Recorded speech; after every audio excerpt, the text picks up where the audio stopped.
जोड़ दे।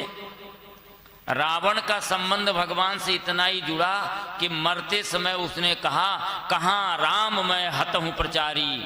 मरते मरते उसके मन में आया कि राम कहाँ है, मैं उनको मारूंगा, और इतने से उसका कल्याण हो गया। कंस ने भय के कारण भगवान को ध्यान किया तो कंस का कल्याण हो गया।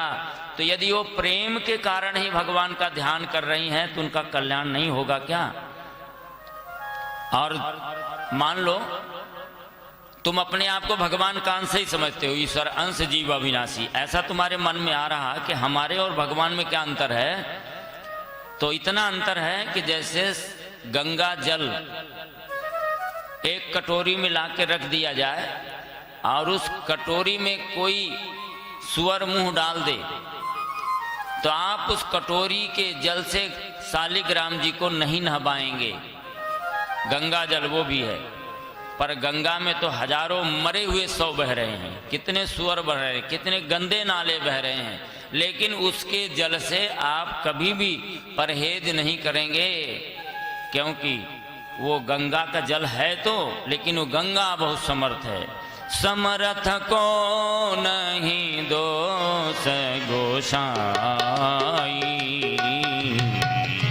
समर्थ को नहीं दोष गोसाई। रवि पावक सुर सरी की नाई, रवि पावक सुर सरी की नाई, रवि पावक सुर सरी की नाई। सूर्य समर्थ होते हैं, उनके सामने जितने भी विकार होते हैं उनको भस्म कर देते हैं। इसलिए ये अपने जैसा अनुभव मत करो शरीर का। और यहाँ पर रूपांतरण कर दिया। अब गोपियाँ क्या हैं, सुखदेव जी परीक्षित जी को ये समझाना चाहते हैं, ये भाव क्या है जिसके लिए भगवान उतर आए धरती पर। ये भाव ही बड़ा महत्वपूर्ण है। वहां से भगवान अंतर ध्यान हो गए, और जैसे अंतर ध्यान हो गए तो गोपियां भगवान के लिए व्याकुल हो गई, और ऐसे व्याकुल हो जाती हैं कि वो वन भर में भटकने लगती हैं और पूछती हैं, तुलसी मैया क्या तुमने हमारे श्याम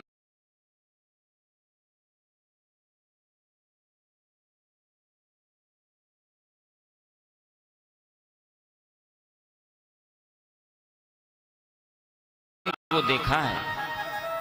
वो धरती माता से पूछती हैं, धरती माता क्या तुमने मेरे श्याम को देखा है?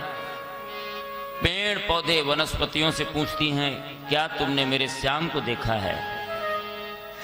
अब कोई ये सोच सकता है कि गोपियां कितनी मूढ़ हैं, इनको ये समझ में नहीं आता कि कौवा क्या बताएगा, भंवरा क्या बताएगा कि तुम्हारे श्याम कहाँ है। लेकिन ये प्रेम की अवस्था है।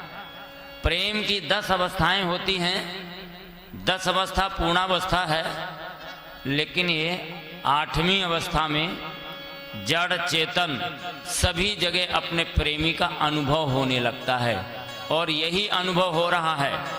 और सीता जी को भी इतना ही प्रेम करते हैं भगवान राम जी भी, तो भगवान राम जी ने भी यही दिखाया है। वो तो बहुत पढ़े लिखे हैं, भगवान हैं, अवतार हैं। हे खग मृग है मधुकर सैनी, हे खग मृग है मधुकर सैनी,